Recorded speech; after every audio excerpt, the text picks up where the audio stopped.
नमस्कार विद्यार्थी मित्रांनो, स्वागत आहे तुमचं आपल्या या यूट्यूब चॅनलवर।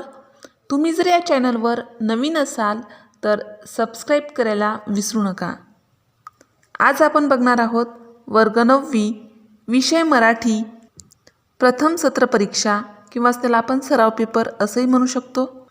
गुण 40, वेळ 2 तास, सूचना सर्व प्रश्न सोडवणे आवश्यक आहे।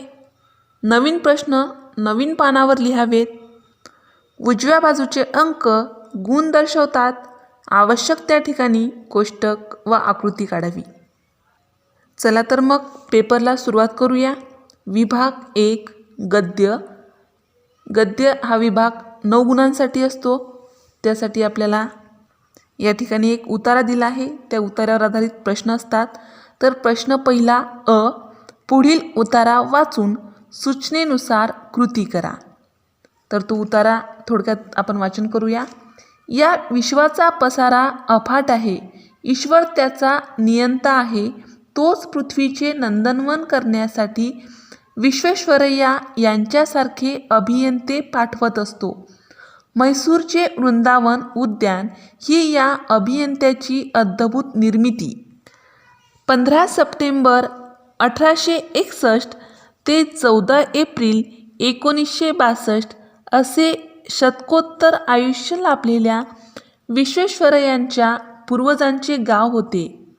आंध्र प्रदेशातील मोक्षगुडम त्यांचे जन्मगाव होते। कर्नाटकातील मदनहळ्ळी यांच्या अभियांत्रिकी शिक्षणाचा व नोकरीचा प्रारंभ झाला। महाराष्ट्रातील नाशिक जिल्ह्यात अशी ही नावातील विश्वात्मकता त्यांच्या प्रत्यक्ष जीवनातही अवतरली होती। आशावादी मनुष्य नेहमी एक नवी स्फूर्ती व शक्ती होऊन वावरत असतो। तो शांततापूर्ण व सफल जीवनासाठी शरीरापेक्षा मनाला अधिक महत्त्व देतो। विश्वेश्वरय्या यांनी सुनियंत्रित आचरण, कठोर परिश्रम, प्रसन्नता, संयम व प्रचंड आशावाद ही आपल्या दीर्घ जीवनाची पंचसूत्री सांगितली आहे। शालेय शिक्षण घेत असतानाच विश्वेश्वरय्या आपल्या सुसंस्कृत पित्याला पारखे झाले। परिस्थिती बेताची होती, पण आई मनाची श्रीमंत होती, जिद्दी होती। तरीही शिक्षणाचा भार आईवर पडू नये म्हणून विश्वेश्वरय्या यांनी शिकवण्या करून पैसे उभे केले। पुष्कळ कष्ट घेतले। कष्टाच्या कमाईतून महाविद्यालयाची पदवी प्रथम श्रेणीत संपादन केली। पुढे प्राचार्याच्या सल्ल्यानुसार पुणे गाठले। तेथे अभियांत्रिकी महाविद्यालयात प्रवेश घेतला। 1883 मध्ये ते अभियांत्रिकी पदवी परीक्षेत मुंबई प्रांतात प्रथम श्रेणीत आले। उतार्यावर आधारित प्रश्न पहिला, त्यालाच आपण कृती 1 असंही म्हणतो। पुढील वाक्यातून विश्वेश्वरय्या यांचा कोणता गुण दिसून येतो ते लिहा। 3 गुणासाठी हे 3 आहेत। 3 प्रश्न दिले आहेत। पहिला वाक्य आहे, सफल जीवनासाठी शरीरापेक्षा मनाला महत्त्व देणे। यामधून कोणता गुण दिसून येतो? दुसरं वाक्य, शिकवण्या करून त्यांनी पैसे उभे केले। आणि तिसरं वाक्य, अभियांत्रिकी पदवी परीक्षेची मुंबई प्रांतात प्रथम श्रेणीत आले। उतार्यावर आधारित दुसरी कृती आहे, कोठे ते लिहा। त्यासाठी आपल्याला प्रश्न दिला आहे। पहिला प्रश्न आहे वृंदावन उद्यान, दुसरा आहे विश्वेश्वरय्या यांचे जन्मगाव, आणि तिसरा आहे विश्वेश्वरय्यांचे अभियांत्रिकी शिक्षण कोठे झाले आहे, कोठे ते लिहायचं आहे। 3 गुणासाठी हा प्रश्न आहे। कृती तिसरी कृतीसुद्धा 3 गुणासाठी आहे। त्यामध्ये पहिला आहे, विश्वेश्वरय्या बुद्धिमान होते याचा पुरावा लिहा। त्याखाली 2 चौकोन दिला आहे। त्यामध्ये आपल्याला पुराव्यासंबंधित 2 शब्द लिहायचे आहे। आणि दुसरा प्रश्न, विश्वेश्वरय्यांचे बालपण व विद्यार्थी जीवन कष्टात का गेले। पहिल्या याच्यात कृती 3 मध्ये जे पहिलं आहे ते 2 गुणासाठी आहे आणि दुसरं आहे ते 1 गुणासाठी आहे। अशी कृती 3ला एकूण 3 गुण आहे। आणि हा जो उतारा आहे किंवा उतार्यावर आधारित प्रश्न आहे हा 9 गुणासाठी आहे। तो आपण व्यवस्थित पाहिला आहे। उताराचे व्यवस्थित वाचन करून लिहायचे आहेत. प्रश्न दुसरा अ हा कवितेवर आधारित आहे. 8 गुणासाठी यावर प्रश्न विचारले जातात. पुढील कवितेच्या आधारे दिलेल्या सूचनांनुसार कृती करा. कविता आहे. राजास जी महाली सौख्य कधी मिळाली, ती सर्व प्राप्त झाली या झोपडीत माझ्या. भूमीवरी पडावे ताऱ्यांकडे पहावे, प्रभुनाम नित्य गावे या झोपडीत माझ्या. पहारे आणि तिजोऱ्या त्यातून होती चोऱ्या, दारास नाही दोऱ्या या झोपडीत माझ्या. जाता तया महाला मज्जाव शब्द आला, भीतीनं यावयाला या झोपडीत माझ्या. महाली मऊ बिछाने कंदील श्यामदाने, आम्हा जमीन माने या झोपडीत माझ्या. येता तरी सुखे या जाता तरी सुखे जा, कोणावरीन बोजा या झोपडीत माझ्या. पाहुणी सौख्य माते देवेंद्र तोही लाजे, शांती सदा विराजे या झोपडीत माझ्या. अशा प्रकारे या झोपडीत माझ्यामधील या कवितेच्या ओळी आहेत. आता त्यावर आधारित प्रश्न आहे. कृती पहिली आहे फरक स्पष्ट करा. 2 गुणासाठी ही कृती आहे. फरक स्पष्ट करण्यासाठी आपल्याला प्रश्न दिला आहे. झोपडीतलं सुखे आणि महालातील सुखे यामध्ये काय फरक आहे तो आपल्याला थोडक्यात स्पष्ट करायचा आहे. झोपडीतील सुखे याविषयी 2 मुद्दे लिहायचे आहे आणि त्याचा फरक किंवा त्याला विसंगत अशी महालातील सुखे याचे 2 मुद्दे लिहायचे आहे. हे व्यवस्थित लिहिल्यास आपल्याला 2 पैकी 2 गुण मिळू शकतात. दुसरा प्रश्न आहे. झोपडीत येणाऱ्यांसाठी कवीने व्यक्त केलेल्या भावना. 2 गुणासाठी हा प्रश्न आहे. आपल्याला 4 भावना या ठिकाणी लिहायच्या आहे. कशाच्या? तर झोपडीत येणाऱ्यांसाठी कवीने व्यक्त केलेल्या त्या भावना कवितेच्या आधारे कवितेचे व्यवस्थित वाचन केल्यास आपल्याला लगेच लक्षात येते. कृती दुसरी. योग्य पर्याय निवडून विधाने पूर्ण करा. गुण आहेत 4. त्यामध्ये पहिला आहे. झोपडीतले सौख्य पाहून रिकामी जागा लाजतो. पर्याय दिले आहेत देवेंद्र आणि राजेंद्र. योग्य पर्याय निवडून उत्तर लिहायचं आहे. दुसरं आहे. झोपडीत निसर्गाचे सानिध्य आहे हे पटवून देणारी 2 उदाहरणे. या ठिकाणी 2 चौकोन दिले आहे. त्यामध्ये आपल्याला झोपडीत निसर्गाचे सानिध्य आहे हे पटवून देणारी 2 उदाहरणे 2 चौकोनामध्ये लिहायचं आहे.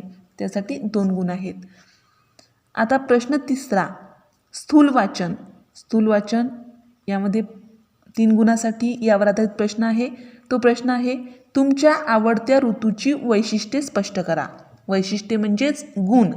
तर एखाद्याला पावसाळा आवडत असेल, उन्हाळा आवडत असेल किंवा हिवाळा आवडत असेल तर आपल्याला तो ऋतू का आवडतो त्याची वैशिष्ट्ये लिहायची आहे. म्हणजेच एकंदरीत गुण लिहायचे आहे आणि आपल्याला ते नक्कीच या प्रश्नाचे उत्तर स्वतःच्या मनाने लिहायचे असल्यास व्यवस्थित योग्य शब्दात आणि 3 गुणाला किती उत्तर अपेक्षित लिहिणे आवश्यक आहे याचा विचार करून लिहावे.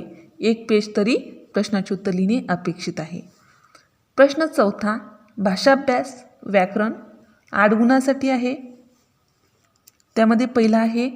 खालील ओळीतील रूपक अलंकार, व्यतिरेक अलंकार व चेतन गुणोक्ती अलंकार, दृष्टांत अलंकार ओळखून लिहा. गुण आहेत 4. त्यासाठी पहिली ओळ दिली आहे. लहान मूल म्हणजे मातीचा गोळा. दुसरी ओळ आहे. अमृताहुनी गोड नाम तुझे देवा. तिसरी ओळ आहे. लहानपण देगा देवा मुंगी साखरेचा रवा. आणि चौथी ओळ आहे. चाफा बोले ना चाफा चाले ना, चाफा खंत करी काही केल्या फुलेना. अशा प्रकारे या ठिकाणी या ओळी दिल्या आहेत. त्या ओळीतून आपल्याला कोणता अलंकार, या ठिकाणी अलंकाराची नावेसुद्धा दिली आहे, त्या ओळीला योग्य असा अलंकार उत्तरामध्ये लिहायचा आहे. आता दुसरं आहे. विरुद्धार्थी शब्द लिहा. 2 विरुद्धार्थी शब्द दिले आहेत. त्यासाठी 1 गुण आहे. एका विरुद्धार्थी शब्दाचे उत्तर लिहिण्यासाठी अर्धा गुण आहे. तर पहिला शब्द आहे आत आणि दुसरा शब्द आहे स्वकीय. तिसरा आहे. वाक्प्रचारांचा योग्य अर्थ ओळखून लिहा. गुण आहेत 2 आणि वाक्प्रचार दिले आहेत. पाठीशी उभे राहणे, अंग दुखणे, सावध करणे, आधार होणे. आणि चौथा प्रश्न आहे. म्हणी पूर्ण करा. गुण आहेत 2. पहिली म्हण आहे. करावे तसे रिकामी जागा आणि दुसरी आहे थेंबे थेंबे रिकामी जागा साचे. 5वा आहे एकूण 9 रसापैकी कोणतीही 4 रसांची नावे सांगा. त्यासाठी गुण आहे 1. अशा प्रकारे भाषाभ्यास किंवा व्याकरण हे 8 मार्कासाठी परीक्षेत विचारला गेलेला आहे. प्रश्न 5वा उपयोजित लेखन 12 गुणासाठी आहे. त्यामध्ये पहिला आहे खालीलपैकी कोणताही एक निबंध लिहा. निबंधाची नावे लिहून दिली आहेत. आवडता खेळ किंवा सूर्यास्त दर्शन प्रसंग, तो सूर्यास्त मी कधीही विसरणार नाही. या 2पैकी एक निबंध लिहायचा आहे. किंवा दिलेल्या शब्दावरून कथा लिहिणे. या ठिकाणी शब्द दिले आहेत हत्ती, माकड, ससा, मैत्री. या शब्दांचा वापर करून आपल्याला एक कथा लिहायची आहे. त्यासाठी गुण आहेत 6. निबंध लिहायचा आहे किंवा कथा लिहायची आहे. ती लिहिण्यासाठी आपल्याला गुण किती आहेत? 6. आता खालील बोलीभाषांचे मराठीत रूपांतर करा. खाली आपल्याला बोलीभाषेसंबंधित काही ओळी दिल्या आहेत, त्याचे आपल्याला मराठीत रूपांतर करायचं आहे. गुण आहेत 6. तर त्या ओळी आहेत भूकने मरुना ए दिवस नाग्याना, सहन करत आहात पण त्यावर उपाय भेटला नाही, काम करूनी तयारी असून काम नाही, भूकने दिवस काढूला लागत, चला उठा जागा या, गावातल्यासाठी शाळा. ह्या त्या ओळी आहेत. या ओळींचे मराठीत रूपांतर करायचं आहे किंवा या ठिकाणी पत्रलेखन करायचं आहे. मागणीपत्र आहे. पत्राचा विषय आहे आदर्श विद्यालय जवाहर नगर सांगली 416416. या शाळेला पिण्याच्या पाण्याकरिता 4 पिंपांची मागणी करणारे पत्र भारत स्टील मार्ट जोगेश्वरी चौक सांगली या स्टील मार्टच्या दुकानदाराला पत्र लिहा.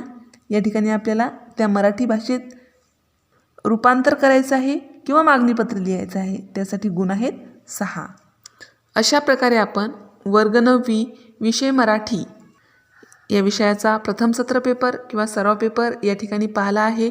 अशाच प्रकारचे स्वाध्याय संबंधित सराव पेपर, प्रथम सत्र पेपर, घटक चाचणी, निबंध, पत्र या संबंधित व्हिडिओ पाहण्यासाठी आमच्या या चॅनलला सबस्क्राईब करा. तुम्हाला जर हा व्हिडिओ नक्की आवडला असेल तर लाईक करा. काही समस्या असतील, काही अडचणी असतील तर कमेंट करा. शक्य असल्यास तुमच्या मित्रमैत्रिणींमध्ये शेअर करा. आणि सर्वात महत्त्वाचं म्हणजे तुम्ही हा व्हिडिओ शेवटपर्यंत